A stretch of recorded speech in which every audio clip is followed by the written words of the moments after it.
কিভাবে অ্যাসাইলাম আবেদন করবেন তার প্রস্তুতির কি? ৫ টি কারণ রয়েছে অ্যাসাইলাম আবেদন করার। পলিটিক্যাল রিজন, একটা হচ্ছে আপনার রেইস, রিলিজিয়ান, ন্যাশনালিটি এবং any particular social group. Home অফিসের গাইডলাইন অনুযায়ী সাধারণত একটি অ্যাসাইলাম রেজিস্ট্রেশন কার্ড, আমরা যেটাকে সংক্ষেপে বলি এআরসি, এটা দেয়া হয় মূলত ২ বছরের জন্য। দেন হচ্ছে ডিসাইড করে যে তাকে দেয়া হবে কি হবে না।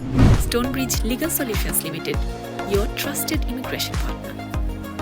কখন একজন ব্যক্তি অ্যাসাইলাম আবেদনটি করতে পারবেন এবং কিভাবে অ্যাসাইলাম আবেদন করবেন তার প্রস্তুতির কি? একদম শুরুতেই যদি এই বিষয়টি আপনি একটু বলেন এবং কারা আসলে অ্যাসাইলাম আবেদনের জন্য যোগ্য? তো যে প্রথম যে ৫ টি কারণ রয়েছে আ অ্যাসাইলাম আবেদন করার। তার মধ্যে একটি রয়েছে যেমন পলিটিক্যাল রিজন, একটা হচ্ছে আপনার রেইস, রিলিজিয়ান, ন্যাশনালিটি এবং any particular social group. So যেকোনো কারণেই হোক, কেউ যদি মনে করে তার দেশে যাওয়ার যে আ কোনো প্রকার ভয় আছে, ফিয়ার অফ পারসিকিউশন আছে, ওয়েল ফাউন্ডেড ফিয়ার আছে, তাহলে কিন্তু তারা ইউনাইটেড কিংডমে এসে আবেদনটি করতে পারে। এটা কিন্তু আমরা বারবার বলছি যে ইউকেতে আবেদন করার জন্য তাকে আগে অ্যারাইভ করতে হবে ইউনাইটেড কিংডমে অ্যান্ড দেন তাকে অ্যাসাইলামটা করতে হবে। আ কারা আ করতে পারে? অবভিয়াসলি আমি আগেই বলেছি যে যাদের well founded fear of persecution রয়েছে দেশে, নিজ দেশে। তো যে কারণেই হোক, এটা পলিটিক্যাল কারণে হোক, ন্যাশনালিটির কারণে হোক, রেইস এর কারণে হোক বা যেকোনো রিলিজিয়াস কারণে হোক, তাকে অবশ্যই ডকুমেন্টারি এভিডেন্স দিয়ে এস্টাবলিশ করতে হবে যে তার জেনুইন ফিয়ার অফ পারসিকিউশন নিজ দেশে রয়েছে। তো obviously this is the first stage। যখন সে ক্লেইমটা করবে, ক্লেইম করার পর এখানে অ্যাসাইলাম ইনটেক ইউনিট রয়েছে যেখানে আবেদনটা করতে হয়। টেলিফোন করে একটা অ্যাপয়েন্টমেন্ট নিতে হয়। নেয়ার পর ওখানে যাওয়ার পর যে বিষয়গুলো হয় সেটা হচ্ছে যে প্রথমে তাদেরকে তাদের ফিঙ্গারপ্রিন্ট নেয়া হয় এবং আ ছোট্ট একটা ইন্টারভিউ, আমরা এটাকে আইনের ভাষায় বলি স্ক্রিনিং ইন্টারভিউ। এই ইন্টারভিউতে আপনার রাফলি 10-15-20 মিনিটসের মতো লাগে ইন্টারভিউটা। এটাতে বেসিক্যালি রেজিস্ট্রেশন করা হয় আরকি অ্যাসাইলামের জন্য। রেজিস্ট্রেশনের জন্য আ তাদের নাম, ঠিকানা, বিভিন্ন ধরনের তথ্য, কোনো হেলথ ইস্যুস আছে কিনা, কি কারণে, কিভাবে উনি এসেছেন, কি কারণে মূলত ক্লেমটা করতে চাচ্ছেন, এই বিষয়গুলো মূলত জানা হয়। এবং অন্য কোনো দেশে উনি গিয়েছিলেন কিনা দেশ থেকে বের হওয়ার পর, এবং কি কারণে তাকে ডিটেইন করা হবে না। তো এই বিষয়গুলো মূলত স্ক্রিনিং ইন্টারভিউতে আলোচনা করা হয়, জিজ্ঞেস করা হয় এবং তারপর তাকে হোম অফিসের গাইডলাইন অনুযায়ী সাধারণত একটি অ্যাসাইলাম রেজিস্ট্রেশন কার্ড, আমরা যেটাকে সংক্ষেপে বলি এআরসি, এটা দেয়া হয় মূলত ২ বছরের জন্য।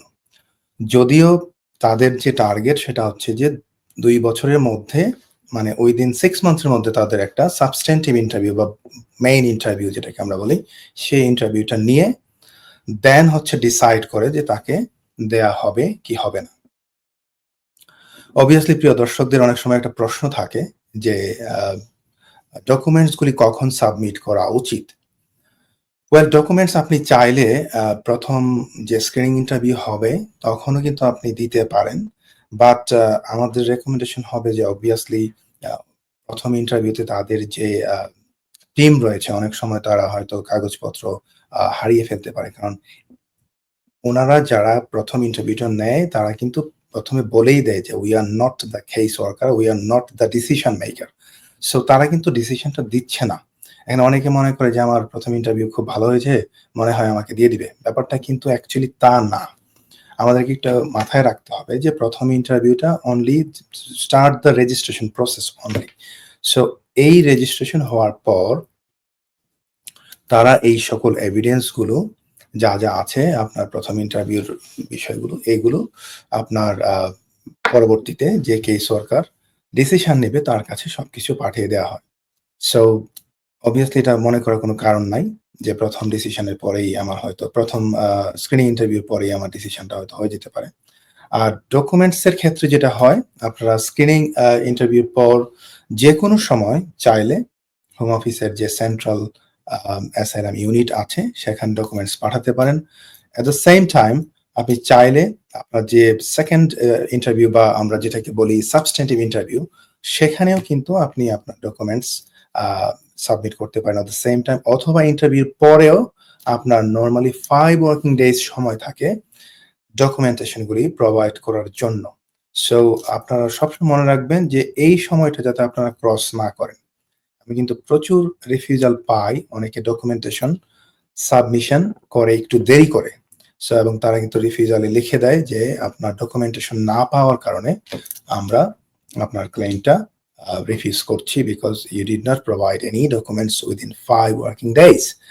সো এটা মাথায় রাখবেন যে সময় মতো যাতে ডকুমেন্টেশনটা অবশ্যই সাবমিট করা হয়ে থাকে।